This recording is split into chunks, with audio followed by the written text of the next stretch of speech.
दोस्तों, ऑनलाइन जानकारी न्यूज में आप सभी का स्वागत है। इजराइल और हमास के बीच गाजा पट्टी के अंदर चल रहे मुकाबले से जुड़ी कई अहम खबरों के साथ मैं आपके सामने एक बार फिर हाजिर हो गया हूं। इस वीडियो के जरिए से आपको बताने वाला हूं कि गाजा के अंदर इजरायली सेना के खिलाफ अल कस्साम ब्रिगेड ने एक बड़े ऑपरेशन में इजरायली सेना के कई जवानों को नेस्तो नाबूद कर दिया है। साथ ही साथ खबर आ रही है इंटरनेशनल क्रिमिनल कोर्ट से इजराइल को एक और बड़ा झटका लगा है। साउथ अफ्रीका वाली याचिका में अब आयरलैंड भी शामिल हो गया है। आयरलैंड ने शामिल होने से पहले कुछ बातें भी कही हैं जो मैं आप लोगों को बताने वाला हूं। साथ ही साथ दोस्तों, गजा से बड़ी खबर आ रही है जहां पर 13 और फलस्तीनियों को इजराइल की सेना ने खत्म कर दिया है। साथ ही साथ खबर आ रही है दोस्तों सीरिया से, जहां पर इजराइल की सेना एक एक करके सीरिया के कई इलाकों पर अपना कब्जा करते जा रही है और इसके बाकायदा वो वीडियो भी बना रही है और पूरी दुनिया को दिखा भी रही है। आगे ये वीडियो मैं आपको दिखाने वाला हूं। साथ ही साथ ईरान के सुप्रीम लीडर अली खामेनेई ने सीरिया के अंदर हुए तख्ता पलट को लेकर के इजराइल और अमेरिका के ऊपर बड़ा हमला बोला है। साथ ही साथ एक ऐसा खुलासा किया है जो अपने आप में चौंकाने वाला है। आगे इसके बारे में भी जानकारी देने उससे पहले एक छोटी सी रिक्वेस्ट आपसे करेंगे, अगर वीडियो पसंद आए तो लाइक जरूर करिए। चैनल पर अगर आप नए तो सब्सक्राइब करने के बाद बेल आइकन को प्रेस करना ना भूलें। बात करेंगे पहली और बड़ी खबर की। जैसा कि आप जानते हैं कि गाजा के अंदर इजराइल की सेना हमास के खिलाफ लगातार ऑपरेशन चला रही है। इजराइल की सेना का कहना है कि वो सिर्फ और सिर्फ हमास के लोगों को टारगेट कर रही है, लेकिन जो कुछ भी इजराइल की सेना गाजा में कर रही है वो बताने की जरूरत नहीं है, आप सब जानते ही होंगे। लेकिन इसी बीच अल कस्साम ब्रिगेड ने गाजा के अंदर इजरायली सेना पर एक और बड़े हमले को अंजाम दिया जिसमें इजरायली सेना के 4 और जवान खत्म हो गए। उत्तरी गाजा में कल अल कस्साम द्वारा खत्म किए गए Israeli staff sergeant Barak Daniel Helper का अंतिम संस्कार भी किया गया और उसका वीडियो लगातार सोशल मीडिया पर वायरल हो रहा है, जो मैं आप लोगों को दिखा रहा हूं, आप लोग देख सकते हैं। यह वीडियो बताता है कि किस तरीके से सिर्फ इजराइल ही गाजा के अंदर हमास को चोट नहीं पहुंचा रहा, बल्कि हमास भी इजराइल को गाजा के अंदर लगातार चोट पहुंचा रहा है। हालांकि हमास की तरफ से कुछ और वीडियो फुटेज रिलीज किए गए हैं, वो मैं आपको यहां पर नहीं दिखा सकता हूं, काफी सेंसिटिव वीडियोस हैं। लेकिन आप देख सकते हैं दोस्तों कि इजरायली सेना के जो जवान गाजा के अंदर खत्म हो रहे हैं, उनका जब अंतिम संस्कार के लिए उनकी सभा की जा रही है तो उसमें किस तरीके से उनके परिजन भी लगते हुए नजर आ रहे हैं। और ये सब कुछ एक सनकी दिमाग की वजह से हो रहा है जिसका नाम है नेतन्याहू।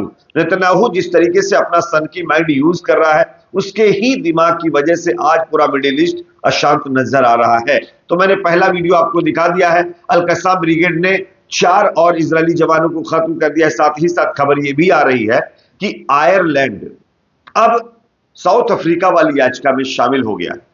दरअसल कैसे, मैं आपको बताता हूं। आयरिश सरकार ने पुष्टि की है कि आयरलैंड औपचारिक रूप से गाजा में मानवता के खिलाफ युद्ध अपराध के लिए इजराइल के कब्जे के खिलाफ दक्षिण अफ्रीका के चल रहे अंतरराष्ट्रीय न्यायालय यानी आईसीजे मामले में शामिल होगा।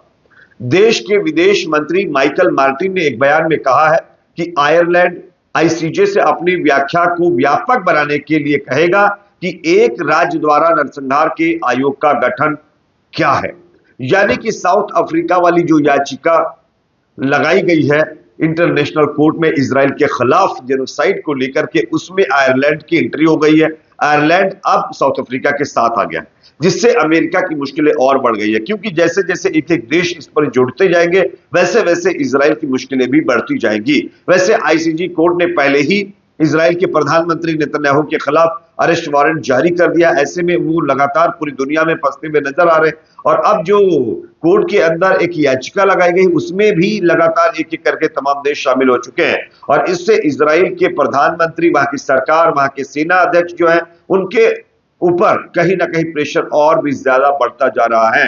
लेकिन इतनी तमाम चीजें होने के बावजूद इजराइल अपनी हरकत से बाज नहीं आ रहा। मैं आपको एक और खबर दिखा रहा हूं, आप देख सकते हैं राफा के अंदर उत्तर पश्चिम में जो है फर्श क्षेत्र में सहायता कर्मियों को इजरायली सेना के द्वारा निशाना बनाने के परिणाम स्वरूप 13 और फलस्तीनियों के खत्म होने की खबर सामने आई।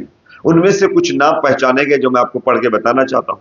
सबसे पहला रब्बा अल नकला अली इब्राहिम मेटवाली, तीसरा नाम है मोहम्मद नासिर और उसके बाद चौथा नाम है मोहम्मद गयाज फरवाना, पांचवा नाम है खालिद शेख अल ईद, और छठा नाम सलीम अबू द्राजी, और सातवां नाम अब्दुल्ला अबू ताहा। इनकी पहचान फिलहाल कर ली गई है, जो इजरायली सेना के जो है हमले में खत्म हो गए हैं। और इसके साथ साथ कई ऐसे और लगभग जो है 6 लोग और ऐसे हैं जिनकी पहचान अभी भी नहीं की जा सकी है। इजराइल की सेना गाजा में लगातार जेनोसाइड कर रही आम लोगों को अल कस्साम या फिर हमास के नाम पर खत्म कर रही है, लेकिन पूरी दुनिया सिर्फ तमाशाई बन करके इस तमाशे को देखती भी नजर आ रही है। इवन हमारे देश के अंदर तो कुछ लोग ऐसे हैं जो इस जेनोसाइड का समर्थन भी कर रहे हैं। हाँ, अगर बांग्लादेश में कुछ हो जाता है तो आवाज उठाते हैं, लेकिन जो है सीरिया के अंदर, या आप देख लीजिए गजा के अंदर, फलस्तीन के अंदर, लेबनान के अंदर, जिस तरीके से इजराइल और उसके जो चमचे मुल्क हैं वो जो कुछ भी कर रहे हैं उस पर किसी का मुंह नहीं खुलता। खैर, दोगलापन तो आप देख ही रहे हैं। एक और अपडेट सामने आ रही दोस्तों, और ये अपडेट अपने आप में काफी अहम है। मैं आप लोगों को स्क्रीन के ऊपर एक वीडियो दिखाना चाहता हूं। ये वीडियो आप लोग देखिए। ये वीडियो इस बात की गवाही देता है कि किस तरीके से इजराइल की सेना सीरिया के अंदर धीरे धीरे करके एक एक शहर को कब्जा करती जा रही है। आईडीएफ के नाम से मशहूर यहूदी टेररिस्ट संगठन सीरिया के अल खद्र शहर पर इजराइल का झंडा फहरा चुके हैं। अधिक से अधिक भूमि पर कब्जा इनकी तरफ से कर लिया गया। वैसे आप सब जानते होंगे अलकायदा समर्थित एचटीएस जो विद्रोही संगठन है उसने सीरिया के अंदर तख्ता पलट कर दिया है और अपनी सरकार स्थापित कर दी। लेकिन इनके सरकार बनने ना बनने से क्या फर्क पड़ता है, क्योंकि इजराइल गोलान हाइट के जरिए किस तरीके से धीरे धीरे सीरिया वाले इलाकों में कब्जा करता जा रहा है। तो नुकसान किसका? सिर्फ सीरिया की आम जनता का, जिनको अब फलस्तीन बना करके इजराइल की सेना छोड़ेगी, वहां पर धीरे धीरे करके ये कब्जा करे और आने वाले दिनों में कब्जा ये बढ़ता जाएगा, जिससे सीरियाई लोगों की मुश्किलें भी बढ़ेंगी। वैसे कठपुतली नाम की सरकार बना करके कोई फायदा नहीं है। एक और मैं वीडियो आपको दिखाना चाहता हूं। ये वीडियो भी उस चीज का गवाही देता है कि किस तरीके से सीरिया की जो है सीमा के अंदर घुस करके इजराइल की तरफ से लगातार कब्जा किया जा रहा है। इजरायली सेना के रेडियो सैन्य संवाददाता का कहना है कि इजराइल ने सीरिया के कुछ हिस्सों पर बिना एक भी गोली चलाए कब्जा कर लिया है।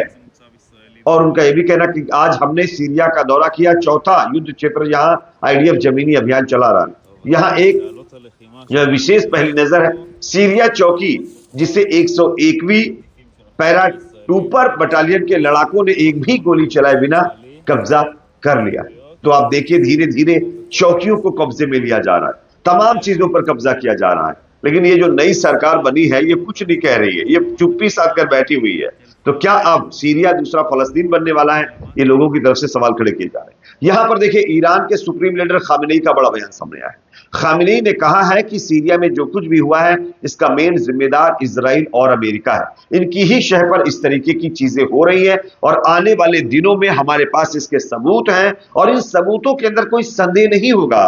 ये एकदम क्लियर कट सबूत है जिसके आधार पर आप पुष्टि कर सकते हैं कि इजराइल और अमेरिका ने ही एचटीएस को सपोर्ट करते हुए सीरिया के अंदर तख्ता पलट करवाया है। और उन्होंने ये भी कहा है कि हम सिर्फ सीरिया में नहीं बल्कि इराक को भी चेतावनी दे रहे हैं कि अगर इराक भी नहीं जागा तो 11,000 से ज्यादा टेररिस्टों को तैयार कर लिया गया है और वो सीरिया की तरह इराक के अंदर भी तख्ता पलट कर सकते हैं और यहां पर भी सीरिया जैसा हाल कर सकते हैं। ये अली खामेनेई की तरफ से चेतावनी जारी की गई है। अब देखना यह होगा कि इराकी सरकार इससे कितना अलर्ट होगी। आप इस पर क्या सोचते हैं कमेंट सेक्शन में बताइए। वीडियो को लाइक शेयर, चैनल पर नए सब्सक्राइब जरूर करें।